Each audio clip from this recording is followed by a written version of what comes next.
It is the WEBO morning show, and joining us this morning in the studio from the Addiction Center of Broome County, we are joined by three peer advocates, Nick, Carmina, and Daniela. Good morning to all of you, and thank you for coming in this morning. How are you guys doing?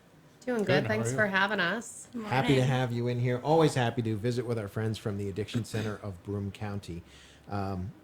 There's been so much going on this year in 2020. It's stressful for everyone. It's stressful for my dog, okay? They're not getting as many naps as they once got. I mean, it's stressful for the kids. They're back to school. They're wearing masks all the time. It's stressful for parents, sending kids back to school. It's just a mess. You guys are here day in and day out dealing with people who are struggling with addiction. And that is hard anytime. I mean, that's hard any day of the week and in any year. But this year, things have got to be probably harder than they've ever been before. Tell us a little bit about what Addiction Center of Broome County does. Go ahead, Nick. I'll leave it to you. So the Addiction Center of Broome County actually does a lot of things. What we do, the Cody team, peer advocates, we're more or less there to help clients, patients to bridge the gap to resources with them, to be another support to them, to help them, more or less to help them along the way, help them to get into treatment services, to recovery resources, or just to kind of be there for them in their times of need. You're kind of the guide when you're walking through the woods, Yes. you know, and you find somebody who's not on a path, not on a trail, off into the woods a bit by themselves, struggling. And you help find them back to the path. Yes. And you help bring them out of the woods. Yep. And a lot of us have that lived experience, so we've gone through that. And you know, I know personally when I was going through you know, some of my issues, if I had this kind of support out there, I know it would have made things a little bit easier on me. So I feel like the need and what we do is definitely a necessity and really helps people. You know, life is a tricky place on its best day. Going to a doctor's office, getting, you know, your insurance coverage, what kind of visits can be covered, what things can't be covered, how do I pay for this, how do I get a roof over my head, where's my next meal coming from? I mean, it all depends. I mean, some people are in different situations. Addiction hits all walks of life, right? And so it can be various. It could be a CEO in a corner tower, or it could be someone, you know, who may be homeless, right? So there's a wide gamut of things that people are going to need to help them, right? Yes. We talk a lot previously here on the morning show with addiction that it's never a choice to just start doing drugs. It's always something that led to that. And you can't fix the addiction without fixing the root causes. Am I right? Yeah, I mean, there's always something that leads to it. For me, as far back as I remember, I was addicted to something. You know what I mean? Drugs were not the first thing I picked up. It was behaviors, food, relationships, codependency. And then it stemmed from there, and it kind of just snowballed. I mean, I know these two personally, you know what I mean? And I know a bit about their stories, but it doesn't discriminate. And it doesn't always bring you to your knees right at once. Like sometimes it is a slow process, normally with the same outcome, depending if you choose to do something different. And that's to say, like, everybody's process is different. And we all know that from experience. You know, going back to when I even thought of getting clean, I was like, what does that even mean? I couldn't fathom that people could get around without addiction. Like, it just wasn't possible for me. And to have clients that I can explain that to, I think a lot of them resonate with the fact that they can connect with us on that level. It's the identification. It gives, hope. Like that little bit of hope, even if it's just a little shred of it, we help it to grow.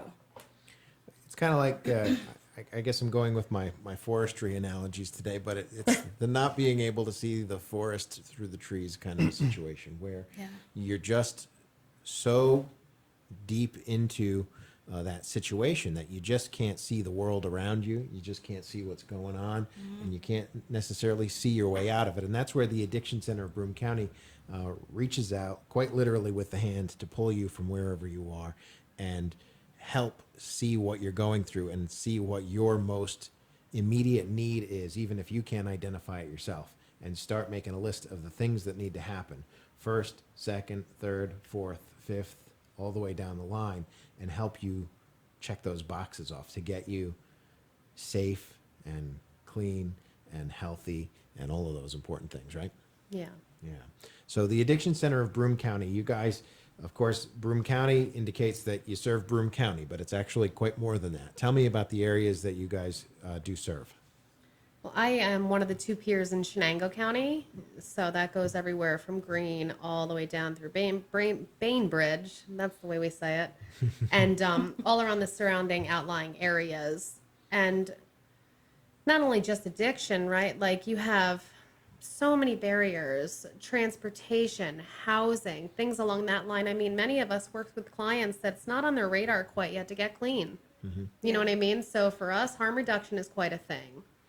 And it's, we all struggle with the same barriers with working with clients too, because we all come up with something new, a new thing we have to figure out with them. Or if they don't want to go to treatment, just how to keep them safe. Right. But to enable the, to empower them really to want to do those things so they can have a better life. And it's becomes their ideas. They're more invested in it.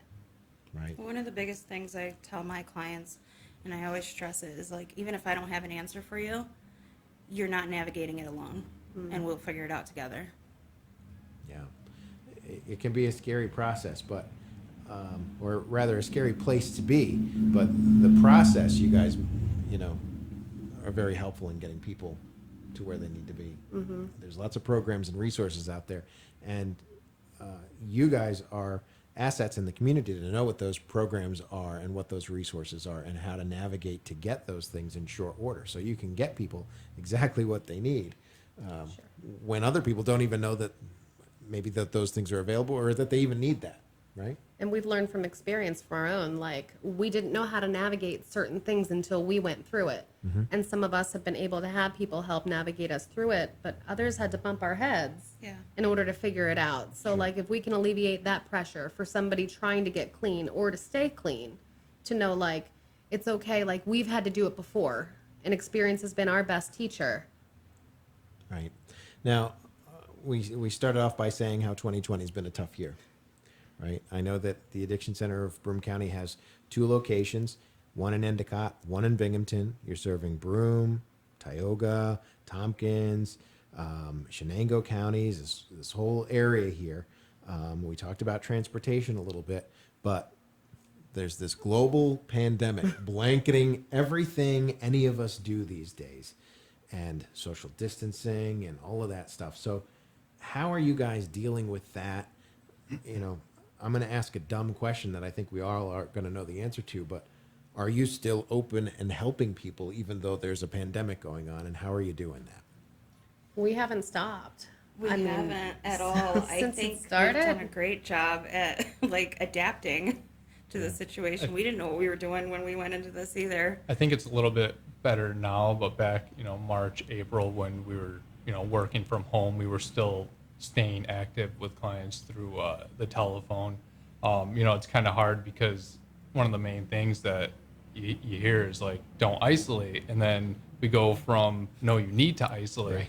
So, we were basically just trying to keep in contact with everyone and do what we could during that time. But right now we are physically back to work. We are able to see clients more in person, and I think that's helped a lot. Some people just need that face-to-face interaction sometimes, Absolutely. I mean, so, especially when you're dealing with a serious life-altering thing like this. I mean, you can't text your way out of it. You know what I mean? Maybe it'll help a little, bridge the gap between this face-to-face meeting to that face-to-face meeting, but it really is, people helping people. So how are you guys doing it now? What's the new normal for the ACBC? Well, like Nick had said, like we meet people where they're at, not just in their recovery, but like physical location, whether it's in a park, whether it's under a bridge, or wherever they happen to be. But like we have the masks, stuff like that, and like we protect ourselves. We can't force anybody else to do X, Y, and Z. Right. You know what I mean? It's just trying to keep it as safe as possible for everybody. Like even during the pandemic still, like we delivered food. You still have to do wellness checks because just because there's a pandemic doesn't mean somebody stops the course that they're going on. And now is different. It's not necessarily bringing somebody into the office Right. and having that, that close proximity to where you talk to them and this and that. It's That's where meeting them outside of the office. I think we all have become really creative in finding different ways to meet with clients. We'll take a walk somewhere. Let's go sit by the water and watch the ducks and talk. That's great. We've become creative in trying to find different ways to do it. That's exactly, I think, what the job calls for. You guys are doing a wonderful job. We're so impressed every time you guys come in to hear your stories and tell us about the things that you're seeing and doing and the people that you're helping and how you're navigating through all this and how you're helping your clients do that. The Addiction Center of Broome County, again, 2 locations. Endicott, that's a newer office. Binghamton is the original office. You can call in any day, right? Yep. If you're ready, call. Call now. If you can't call, you want more information, acbcservices.org is the website. It's there 24 hours a day, 7 days a week for more information. And maybe you're the person that needs to hear this message, or maybe you're someone who knows someone that needs this help. The best thing that you can do is to know about this so that you can refer someone to the Addiction Center of Broome County if or when that comes up some point through the course of our lives. A few years ago, none of us knew anything about the Addiction Center of Broome County. Our friend Jana introduced us to you guys, and we started talking about you and having you in for interviews and getting the word out and doing more. And now I think, it's getting it's putting a dent in the problem in the area. You guys are getting clients are getting to you. And so talking about this is so important. And even if you don't know anybody who is struggling with addiction, knowing that the Addiction Center of Broome County is out there, knowing that acbcservices.org is the website, and storing that little nugget in your head in case it ever comes up, it's something that you could do to help somebody else. So I think it's important just to point out too that ACBC does offer family services too. We have a family navigator, so any family members or loved ones that have a loved one that's struggling with addiction, we do have services for them as well. And the Endicott office also offers trauma-related stuff. And I know there's certain groups that go on that have been really beneficial to people, like on top of the assessments that we offer, screenings that they do for, like, you need your license back, they can do the assessments for that. There's a lot of different things we cover, and it's just like the tip of the iceberg. Yeah, and I do want to add one thing. I like to let people know, like, you do not have to be engaged in outpatient services to have a peer. That I think it does get confused out there, and people think that they have to be engaged in ACBC. You do not. Yeah, You for can that have and a the peer. health You can home. work with us, and awesome. Well, you guys are very helpful. Addiction Center of Broome County, 2 locations, Endicott, Binghamton, acbcservices.org.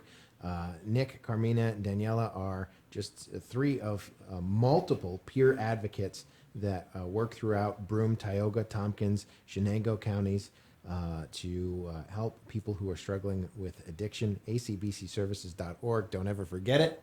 And thank you guys so much for all the hard work that you do in the community. We really appreciate it. Thank thanks you. for having us.